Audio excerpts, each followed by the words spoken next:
When Dorothy awoke, the sun was shining through the trees and Toto had long been out chasing birds around him and squirrels. She sat up and looked around her. There was the Scarecrow, still standing patiently in his corner, waiting for her. "We must go and search for water," she said to him. "Why do you want water?" he asked. "To wash my face clean after the dust of the road, and to drink, so the dry bread will not stick in my throat." "It must be inconvenient to be made of flesh," said the Scarecrow thoughtfully, "for you must sleep, and eat and drink. However, you have brains, and it is worth a lot of bother to be able to think properly." They left the cottage and walked through the trees until they found a little spring of clear water, where Dorothy drank and bathed and ate her breakfast. She saw there was not much bread left in the basket, and the girl was thankful the Scarecrow did not have to eat anything, for there was scarcely enough for herself and Toto for the day. When she had finished her meal, and was about to go back to the road of yellow brick, she was startled to hear a deep groan nearby. "What was that?" she asked timidly. "I cannot imagine," replied the Scarecrow, "but we can go and see." Just then another groan reached their ears, and the sound seemed to come from behind them. They turned and walked through the forest a few steps, when Dorothy discovered something shining in a ray of sunshine that fell between the trees. She ran to the place and then stopped short, with a little cry of surprise. One of the big trees had been partly chopped through, and standing beside it, with an uplifted axe in his hands, was a man made entirely of tin. His head and arms and legs were jointed upon his body, but he stood perfectly motionless, as if he could not stir at all. Dorothy looked at him in amazement, and so did the Scarecrow, while Toto barked sharply and made a snap at the tin legs, which hurt his teeth. "Did you groan?" asked Dorothy. "Yes," answered the Tin Man, "I did. I've been groaning for more than a year, and no one has ever heard me before or come to help me." "What can I do for you?" she inquired softly, for she was moved by the sad voice in which the man spoke. "Get an oil can and oil my joints," he answered. "They are rusted so badly that I cannot move them at all. If I am well oiled, I shall soon be all right again. You will find an oil can on a shelf in my cottage." Dorothy at once ran back to the cottage and found the oil can, and then she returned and asked anxiously, "Where are your joints?" "Oil my neck, first," replied the Tin Woodman. So she oiled it, and as it was quite badly rusted, the Scarecrow took hold of the tin head and moved it gently from side to side until it worked freely, and then the man could turn it himself. "Now oil the joints in my arms," he said. And Dorothy oiled them, and the Scarecrow bent them carefully until they were quite free from rust and as good as new. The Tin Woodman gave a sigh of satisfaction and lowered his axe, which he leaned against the tree. "This is a great comfort," he said. "I have been holding that axe in the air ever since I rusted, and I'm glad to be able to put it down at last. Now, if you will oil the joints of my legs, I shall be all right once more."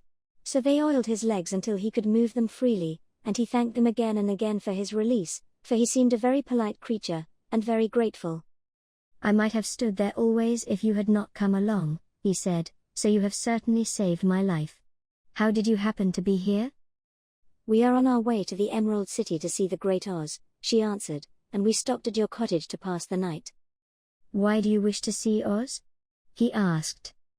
"I want him to send me back to Kansas, and the Scarecrow wants him to put a few brains into his head," she replied. The Tin Woodman appeared to think deeply for a moment. Then he said, "Do you suppose Oz could give me a heart?" "Why, I guess so," Dorothy answered.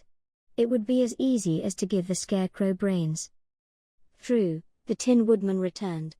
"So, if you will allow me to join your party, I will also go to the Emerald City and ask Oz to help me." "Come along," said the Scarecrow heartily, and Dorothy added that she would be pleased to have his company.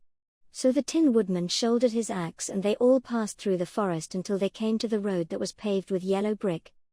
The Tin Woodman had asked Dorothy to put the oil can in her basket. "For," he said, "if I should get caught in the rain, and rust again, I would need the oil can badly." It was a bit of good luck to have their new comrade join the party, for soon after they had begun their journey again they came to a place where the trees and branches grew so thick over the road that the travelers could not pass. But the Tin Woodman set to work with his axe and chopped so well that soon he cleared a passage for the entire party. Dorothy was thinking so earnestly as they walked along that she did not notice when the Scarecrow stumbled into a hole and rolled over to the side of the road. Indeed, he was obliged to call to her to help him up again. "Why didn't you walk around the hole?" asked the Tin Woodman. "I don't know enough," replied the Scarecrow cheerfully. "My head is stuffed with straw, you know, and that is why I am going to Oz to ask him for some brains." "Oh, I see," said the Tin Woodman. "But, after all, brains are not the best things in the world." "Have you any?" inquired the Scarecrow. "No, my head is quite empty," answered the Woodman. "But once I had brains, and a heart also, so, having tried them both, I should much rather have a heart." "And why is that?" asked the Scarecrow. "I will tell you my story, and then you will know." So, while they were walking through the forest, the Tin Woodman told the following story. "I was born the son of a woodman who chopped down trees in the forest and sold the wood for a living. When I grew up, I too became a woodchopper, and after my father died I took care of my old mother as long as she lived. Then I made up my mind that instead of living alone I would marry, so that I might not become lonely. There was one of the Munchkin girls who was so beautiful that I soon grew to love her with all my heart. She, on her part, promised to marry me as soon as I could earn enough money to build a better house for her, so I set to work harder than ever. But the girl lived with an old woman who did not want her to marry anyone, for she was so lazy she wished the girl to remain with her and do the cooking and the housework. So the old woman went to the Wicked Witch of the East, and promised her 2 sheep and a cow if she would prevent the marriage. Thereupon the Wicked Witch enchanted my axe, and when I was chopping away at my best one day, for I was anxious to get the new house and my wife as soon as possible, the axe slipped all at once and cut off my left leg. This at first seemed a great misfortune, for I knew a one-legged man could not do very well as a wood chopper. So I went to a tinsmith and had him make me a new leg out of tin. The leg worked very well, once I was used to it. But my action angered the Wicked Witch of the East, for she had promised the old woman I should not marry the pretty Munchkin girl. When I began chopping again, my axe slipped and cut off my right leg. Again I went to the tinsmith, and again he made me a leg out of tin. After this the enchanted axe cut off my arms, one after the other, but, nothing daunted, I had them replaced with tin ones. The Wicked Witch then made the axe slip and cut off my head, and at first I thought that was the end of me. But the tinsmith happened to come along, and he made me a new head out of tin. I thought I had beaten the Wicked Witch then, and I worked harder than ever, but I little knew how cruel my enemy could be.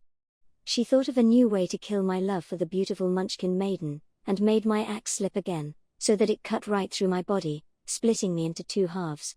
Once more the tinsmith came to my help and made me a body of tin, fastening my tin arms and legs and head to it, by means of joints, so that I could move around as well as ever. But, alas! I had now no heart, so that I lost all my love for the Munchkin girl, and did not care whether I married her or not. I suppose she is still living with the old woman, waiting for me to come after her. My body shone so brightly in the sun that I felt very proud of it, and it did not matter now if my axe slipped, for it could not cut me. There was only one danger, that my joints would rust, but I kept an oil can in my cottage and took care to oil myself whenever I needed it. However, there came a day when I forgot to do this, and, being caught in a rainstorm, before I thought of the danger my joints had rusted, and I was left to stand in the woods until you came to help me. It was a terrible thing to undergo, but during the year I stood there I had time to think that the greatest loss I had known was the loss of my heart. While I was in love I was the happiest man on earth, but no one can love who has not a heart, and so I am resolved to ask Oz to give me one. If he does, I will go back to the Munchkin maiden and marry her. Both Dorothy and the Scarecrow had been greatly interested in the story of the Tin Woodman, and now they knew why he was so anxious to get a new heart. "All the same," said the Scarecrow, "I shall ask for brains instead of a heart, for a fool would not know what to do with a heart if he had one." "I shall take the heart," returned the Tin Woodman, "for brains do not make one happy, and happiness is the best thing in the world." Dorothy did not say anything, for she was puzzled to know which of her 2 friends was right, and she decided if she could only get back to Kansas and Aunt Em, it did not matter so much whether the Woodman had no brains and the Scarecrow no heart, or each got what he wanted. What worried her most was that the bread was nearly gone, and another meal for herself and Toto would empty the basket. To be sure, neither the Woodman nor the Scarecrow ever ate anything, but she was not made of tin nor straw, and could not live unless she was fed.